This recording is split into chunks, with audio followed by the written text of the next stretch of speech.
Hello, my viewers. Welcome back to the channel. And my video title, what this video is about. Should the Miami Heat trade for Alex Caruso? Alex Caruso is one of those guys like I mentioned before. Like you see, what's his name? Bruce Brown in the league as well. Who else? Caleb Martin. We did for the Heat last year too.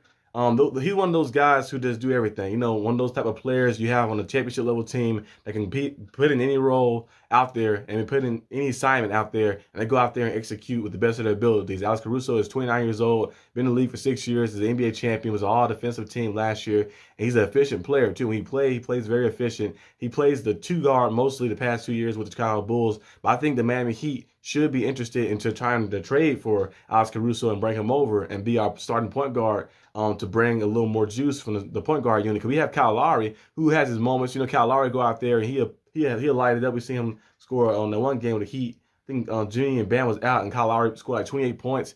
I think Bam was out, and Kyle Lowry scored 28 points and stuff. And then we seen like other games of Kyle Lowry can like put up 17, but he's not super consistent because he's a little older. He's 37 years old. So bringing a guy in to help you. Having Alex Caruso in and having Kyle Lowry be more of the second unit guy. We've seen that happen in the playoffs last year, and he played very effective as a second unit guy. And then Drew Smith, he have his moments here and there, but I don't see him as a true point guard. Because he don't really like look to set guys up or facilitate too much. He's more of just like kind of like 3-and-D type player. I think he'd be better built like that. The Heat kind of like build him around that type of style. But he's not really a point guard to me because the way his play style is, he doesn't really set guys up. He doesn't play make. And transition doesn't really look out. Mostly he always just looking for either his shot and looking to defend like that and getting out like that and just creating space. So I think Kyle Lowry being the second unit point guard will be definitely in play if you have Alex Caruso, and Drew Smith can be the third guy on the chart right there in the point guard unit and the point guard room and stuff. So hopefully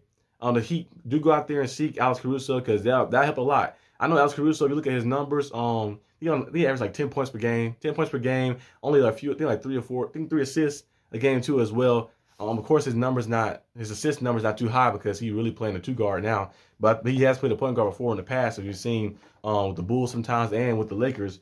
But I think Alex Caruso is very efficient. You look at his numbers. You look at the 56% from the field, and you look at the 48% from three. He attempted like three to four threes a game. So he's shooting very efficient. He's shooting, making almost half his threes that he's attempting. He was an all-defensive team last year. The Heat take pride into defending and playing that type of defense. Imagine a lineup of Alex Caruso. Imagine a closing lineup. You have Alex Caruso.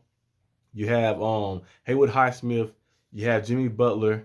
You have Bam out there as well, and just going out there, and then Caleb Martin too, and just having that closing unit like that, and those guys just going out there and clapping guys up. Josh Richardson as well. You can put him out there in certain situations too as well. Like it's just like I think Eric Spoelstra will be able to like bring out the best. Alex Caruso. We've seen Eric Spoelstra do it to a lot of guys, bring the best out of them. When Gabe Vincent was with the Heat, bring the best out of him. You look at him now with the Lakers, he's not playing the same way he was playing with the Heat. And then you look at what's his name? Max Strus, who's on the Cavs. He's playing pretty good too with the Cavs right now. Like that, we've seen some big time dunks from Max Strus. He's doing pretty good. But a lot of the guys who left the Heat, Justice Winslow, even Josh Richardson, he's back now. But no, he was with the Heat.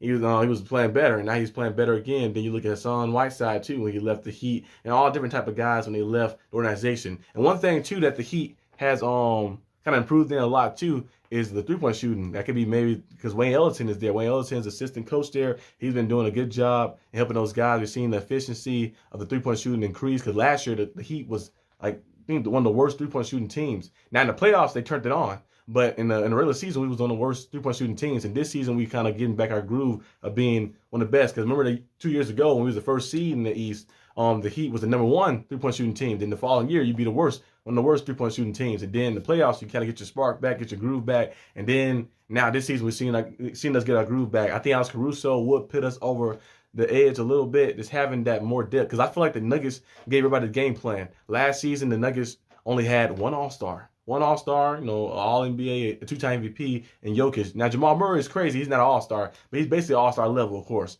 So they had like basically two All-Stars, really. But on paper, it's just one All-Star. But in reality, two All-Stars. And then they had a surrounding unit of guys who are maybe not the All-Star levels, but guys who are all pretty good and guys who are solid. They have a deep bag. They have Brown, both Browns, the rookie, and then they have Bruce Brown as well, who played phenomenal too. He got paid big time with the Pacers, and he played pretty good with the Pacers. They also had KCP, who played phenomenal 3-and-D type guy, hit a lot of big time shots. Aaron Gordon, who played very good basketball too. They had all different type of guys, even old man Jeff Green, like that, the OG, Uncle Jeff, out there playing good basketball. So they had a collective group of guys like that who can just rally around their two stars and build around. So I think the Heat can go that way, having Bam Adebayo and Jimmy Butler. And then we have Tyler Hero, who's kind of like the third star too as well. And you can just build around those guys, the Duncan Robinson, the Caleb Martin, the Josh Richardson. You look at, Alex Caruso and the Kyle Lowry. Go that route of having more depth, just having more pieces, more people out there, more bodies to put out there and to give you spark. Jaime Jaquez, the rookie, is playing amazing basketball.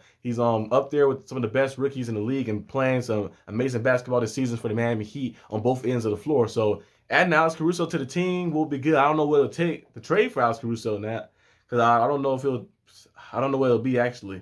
What would you have to trade for him? They most likely probably trade Nikola Jovic. They don't want, for some reason, they don't really use Jovic as much. I think the Heat will kind of be in love with Jovic because of his play style, but they don't really use Jovic a lot. Maybe they trade Jovic a couple picks, trade him for Alex Caruso if the Bulls are willing to do that trade. Alex Caruso is a little older, he's 29 years old, and the Bulls looking to kind of like maybe go young and try to build up. So you never know what could happen. But if the Heat do get Alex Caruso, that'd be great. If we don't, we just keep rolling what we got, of course, as well. But I think adding Alex Caruso to be our starting point guard and having a starting lineup of Caruso, Tyler Hero, Jimmy Butler, of course, in the power forward position, they kind of start mixing up. Sometimes it be Kevin Love, most of the time he come off the bench sometimes, but sometimes he start, and sometimes it be Caleb Martin, and sometimes it be Haywood Highsmith. So where would they put the power forward position? And then the center, of course, Bam Adebayo. So having that starting lineup would be cool, and having the depth of pieces you have for the playoffs as well, and being able to lock down, having guys who can lock up at every position will be great for the team. Let me know down in the comment section down below what you guys think. I'll see you guys next time on the channel. Peace out.